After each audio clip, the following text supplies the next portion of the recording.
What's up, everyone? Welcome to the NBA Pick and Pod. My name's Dawson Shine, and I'm your host. And today, we're kicking it off with huge contract extension for Russell Westbrook. Yes, point guard, All-NBA player, out of Oklahoma City Thunder. Now, he was only signed with one more year left on his contract, and the Thunder were worried that he was going to actually leave them next offseason, or that it would cause problems when you try to trade him, because many teams wouldn't want to take a rental on a player for only a year, because once the year's over, he'll end up opting out and maybe signing with another team. So that contract is very difficult to maneuver in trades, and also didn't give the Thunder any indication about whether or not he was going to actually stay in Oklahoma City for the future. Because as everyone can tell, some players just don't have loyalty to their teams. Kevin Durant. Got a nasty cough. Anyways, Russell Westbrook actually agreed to a contract extension for 3 years and just over $85 million. He'll be making nearly $30 million a year. Now, that's an extra 2 years on his contract, but there's an opt-in in the summer of 2018. So basically, a player option is when Russell Westbrook, the player, can choose whether or not he wants to stay for the final year of that contract or opt out and sign a longer, bigger deal. Most likely, he's going to opt out of the contract after the second season of it instead of waiting for the third one. And you might be thinking, well, why would he do that? He's going to make a huge amount of money. Why would you want to opt out of that and then get a long-term one before, finishing off the year? Well, the reason why is because if he opts out of it at that year, 2018, he'll actually have 10 years playing time for the Oklahoma City Thunder, which means, of course, he'll be eligible to receive a max contract at 35% of the salary cap. Yeah, 35%. Now, if you're thinking to yourself, well, what's the salary cap? How much is that 35% actually going to be? Well, if he signs with the Thunder again, he'll actually get a 5-year contract. All right, so that's a huge long-term contract for an NBA player, especially when he'll be almost 29, 30 at the time. And that 5-year contract will be worth $204 million. I just want to let you breathe that one out a little bit. He'll be getting over $40 million a year on average if he gets that contract. So you may be looking at it going, well, he added only 1 year to his contract, and if he opts out after that extra year, he's going to be making almost $40 million a year to play basketball. Of course, this is the right decision. Even the money works out. But on top of that, this is the right decision because it gets him so much more credit and respect around the league and with the organization for the Oklahoma City Thunder. They're ready to put a statue up for him right now. I mean, they're looking at it going, we just lost a former MVP, but at least our other boy right here, Russell Westbrook, he's not leaving us. He's going to stay, he's going to fight, and he's going to compete day in and day out for us.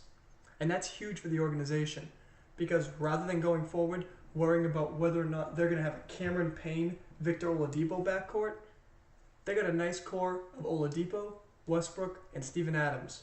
And that core right there, that's probably playoff capable. So it gives the organization and front office huge confidence in the team, and it gives the fans hope that they actually have a player that cares about them. Because he does. He didn't have to sign this, and he could have easily just gone out the one season and went somewhere else. There were so many rumors that he wanted to go with the Lakers, or that maybe the Celtics would trade for him during the year. But now with the Thunder, look at it going, we have an All-NBA player who wants to stay here, signed an extension, and seems to be indicating he's going to sign here for the rest of his career, at least for his next big contract. Because if he does go anywhere else, he won't get that $204 million. He'll get less than that. So that gives everyone security that he's going to be staying with the team. And the fans will look at it, and they'll feel way less slighted because they looked at Kevin Durant as the best player on the team, as the savior of the city, as the one who's going to carry them to the championship, and he up and left in one offseason like that. Quick snap of the fingers, and he was gone. But Russell Westbrook said, I'm not going to deal with that. I'm not going to let you guys down. I'm going to stay here, and I'm going to compete. And he did. He signed it. He stayed by his words. He showed why he's upset with Kevin Durant. And that's huge for the fans. I mean, they were shooting up Kevin Durant jerseys all over the place. And instead of that, instead of being upset, pissed, burning jerseys, shooting them with pistols, shotguns, yes, that really happened, by the way. They did that. They're instead celebrating one of their best players, who will probably go down as the best player in their franchise history if he stays there, if only not because of talent, but because of loyalty. And if you guys think I'm overstating how happy Oklahoma City is, I want to just give you an example. The mayor of Oklahoma City, Mike Cornett, tweeted out today that Russell Westbrook Day will forever be celebrated in Oklahoma City on August 4th. He actually had a whole list of reasons why he believes that Russell Westbrook deserved this day. And some of them being Russell Westbrook's Why Not Foundation positively impacted the lives of thousands of Oklahoma City children with its mission to empower young people to ask why not and teach them to never give up. Also, they talk about how his ongoing pursuit of personal and professional excellence has revealed elements of his character cherished by Oklahomans throughout the state. And that's really an indictment against Kevin Durant, because they're looking at this saying, we have one player who showed how it should be done for a small town team like this that was a championship contender with 3 chances to go to the NBA Finals this year. And they stuck by the one that stayed with them, and they're actually celebrating him. And if you want to see more about their celebrations, go on Twitter and look up the hashtag #TheRoarContinues. We all know Westbrook loves to roar on the court, and they're doing that all over Twitter right now. So that's enough about Westbrook's contract. Let's talk more about Westbrook and KD's relationship. Because we know they were brodies. They were friends. They were the best of teammates for 8 years on the Oklahoma City Thunder. And all of a sudden, they won't be anymore. Now that Kevin Durant's in, Golden State, he's playing for the rival. They're going to be competing, or so we thought. Westbrook actually said, he came out today with a quote saying, "We've been together 8 years. You don't throw that away. We definitely will talk eventually." So the wounds are still a little fresh, obviously, for Westbrook and for everyone on the Thunder. But he's coming out, he's saying they were friends. They're not going to let that go just because of a decision by Durant to go to their rival team, which I think is a grown-up thing to do, considering you have to support your friends even if they make decisions that you don't necessarily like. You always got to be there for them. So that won't actually be ending. Their relationship will still continue, but it probably will take a while to mend. Plus, Westbrook will probably feel a lot better once they're on the court dominating teams like he did when KD injured his foot and had multiple surgeries during a couple seasons ago. Westbrook's time on the court without KD was an absolutely ridiculous, dominant performance every single night. You knew if you were going and Kevin Durant was sitting out because of injury, Westbrook was going to be putting on a show. He was dropping triple-doubles like Michael Jordan way back in the 90s. He was dropping triple-doubles like Magic Johnson back in the 80s. Oscar Robertson. Didn't matter. Every single record, he was coming up and trying to beat them.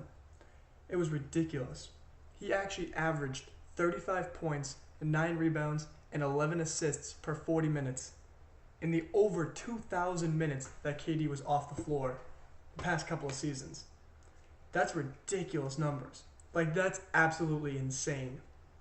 And so if he can continue that and continue the improved passing and flow of the offense, we might be seeing an MVP performance by Russell Westbrook this season. The only question is, will Westbrook actually get the MVP? Now, I want to ask you guys, do you think Westbrook can actually win the MVP next year? And do you think he will win it? That's my question for the day. Because I'm going to get into why I think he should win it if he does perform as stats show he did in the past, but why he won't.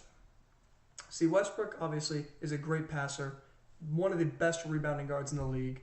He can dominate through the paint, driving to the hoop, and sometimes his shot's even on. If his shot's on, it's over. He's got a nasty dribble, and when he has a full head of steam, you best just get out the way, because it's over. He's going to dunk all up on you. So I think that he's going to have dominant performances. He's going to throw triple-doubles around like it's candy, but no matter how many points he scores and rebounds he gets and assists he gets, he's not winning the MVP. Doesn't matter if he's the best player in the league. LeBron takes a step back and doesn't really try too much in the regular season. Durant and Curry are sharing touches, which limits their ability to win the MVP. I think that Westbrook still can't win it because his seed for his team will not be high enough. You want to know the last time the MVP came from a team that wasn't on the top 2 seed of either conference? Michael Jordan, 1988, the 3rd seed. That's not very encouraging. Now, the last MVP that wasn't on a top 3 seed? Moses Malone, 1979. And you know what seed he was? The 4th seed. So unfortunately, I don't think the Thunder actually have the capability to get all the way up to at least a top 4 seed to even have him in the MVP contention. I mean, he's going to have to be probably top 3 to safely get the MVP. Top 4 at minimum, according to historical accuracies.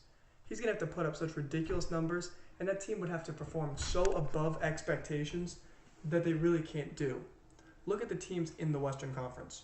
You've got the San Antonio Spurs, who did lose Tim Duncan in the offseason to retirement, but how bad are they really going to drop off when they have LaMarcus Aldridge, they still have Tony Parker, and they got Kawhi Leonard, DPOY, best defensive player in the league individually, or one of them. I mean, they're not going to drop off too badly compared to the Thunder, who lost Kevin fucking Durant. How are you going to get over that? And the Clippers are still very, very good. They do have Chris Paul, they got DeAndre Jordan, they got Blake Griffin, who will be coming back healthy, hopefully. And they'll all be healthy together for the season and probably getting top 3 seed.